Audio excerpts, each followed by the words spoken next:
It's Thursday, April 18th. I'm Jasmine Anderson. Happening today, the former Bayshore teacher charged with sexually abusing students is due back in court. Thomas Bernagozzi of Babylon faces charges of sodomy involving one former student and sexual conduct against a child involving another. If convicted, he faces up to 25 years in prison for each count.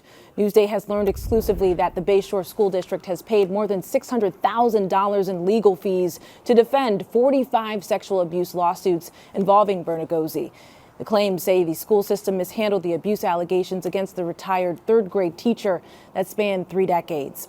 In a statement, the district said, quote, "The legal fees represent the Bayshore Union Free School District's response to those cases commenced under the Child Victims Act during the last 4 years," end quote. You can see our Newsday investigation into this case on our homepage. Click Get More below the Newsday TV video box.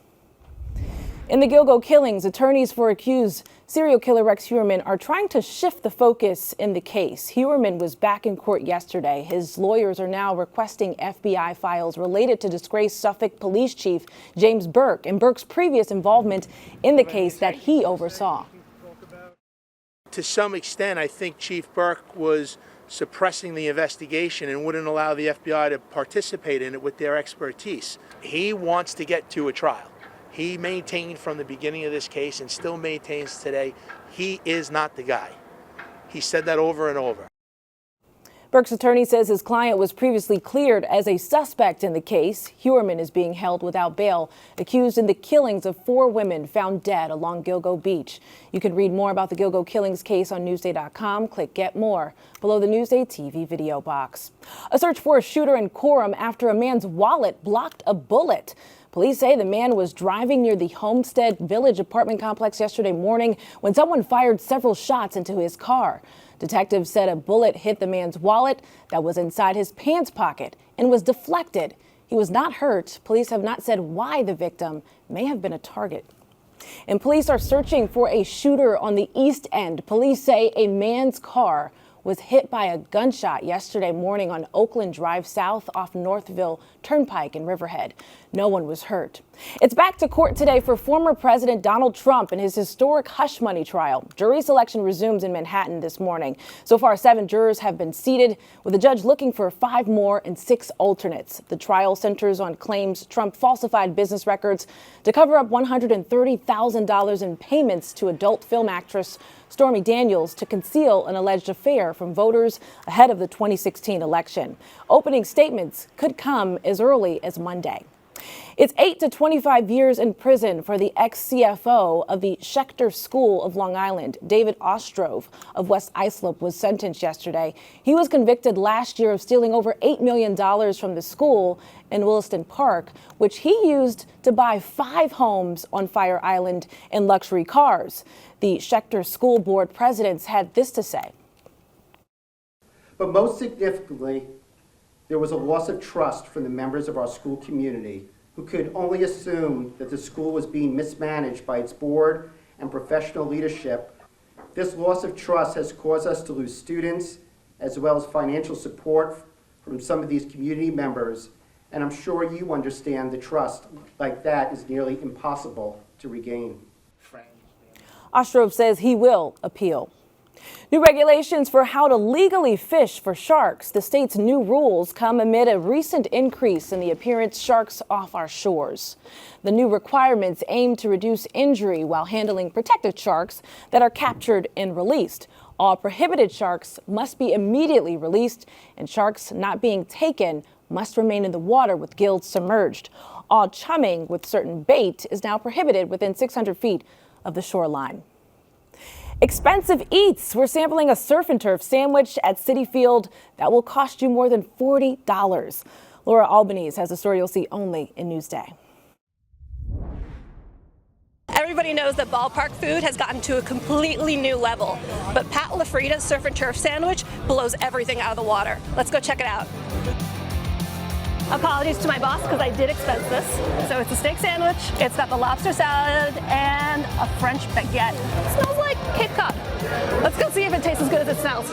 The moment you've all been waiting for. This is a whole lot of sandwich, so I enlisted my friend and coworker, Dave Lennon, to help me out. Happy to help. How much do you know about lobster? I consider myself an expert. All right, so we've got a lobster connoisseur.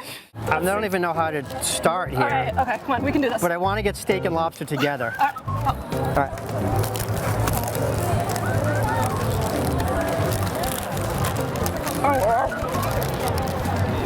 I got both on that one.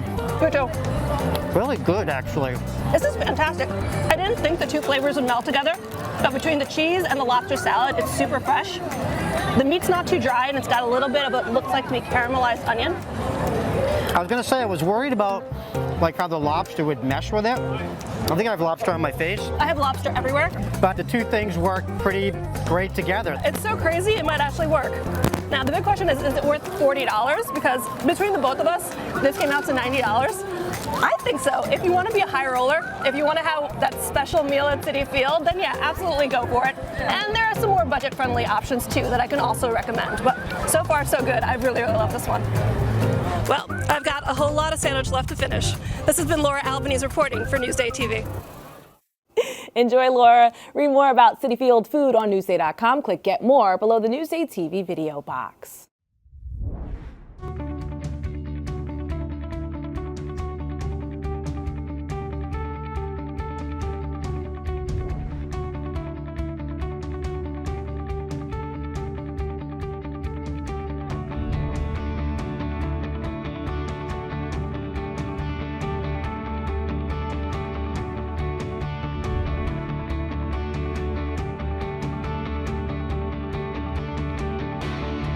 What's Up on Long Island is brought to you by Santana and Counting Crows, coming to Northwell Health at Jones Beach Theater on July 21st.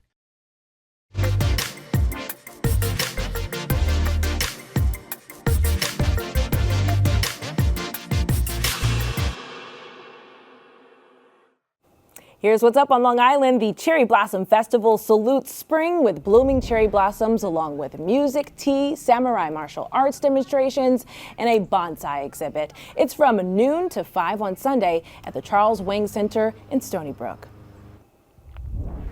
Paramount Pictures presents Extreme Closer! Wow! That was just like the first movie. Wayne. Party on! See a screening of Wayne's World 2. You can watch the classic 90s film Saturday at Cinema Arts Center in Huntington. Oh, not so long ago, lost way I did not know you could ever look so nice after so much time. Mike Del Judas, the residency continues. Listen to him and Big Shot play the music of Billy Joel and much more. It's all this weekend at the Paramount in Huntington. For admission info and more events, click Get More below the Newsday TV video box on our homepage. Grab the umbrella. Rain and much cooler weather on this Thursday morning. Let's take a peek outside. Here's a look at West Lake Beach and Inlet in Montauk. The sun is starting to come out, but we're going to have to get through this wet weather first and cooler temperatures. Checking out your day planner. Rainy today. Highs only reaching the mid to upper 40s. Tomorrow, slightly warmer with highs in the 50s. And here's a look at your futurecast. Rain should clear up by this evening, but it will return tomorrow evening. Looking at your 7-day forecast now, let's get through today, the wet weather, because look at what's ahead. We start to warm up this weekend into next week. That's your 7-day forecast. Long Island weather is brought to you by Fire Island Ferries. I'm Jasmine Anderson. Thank you so much for watching. We'll see you soon.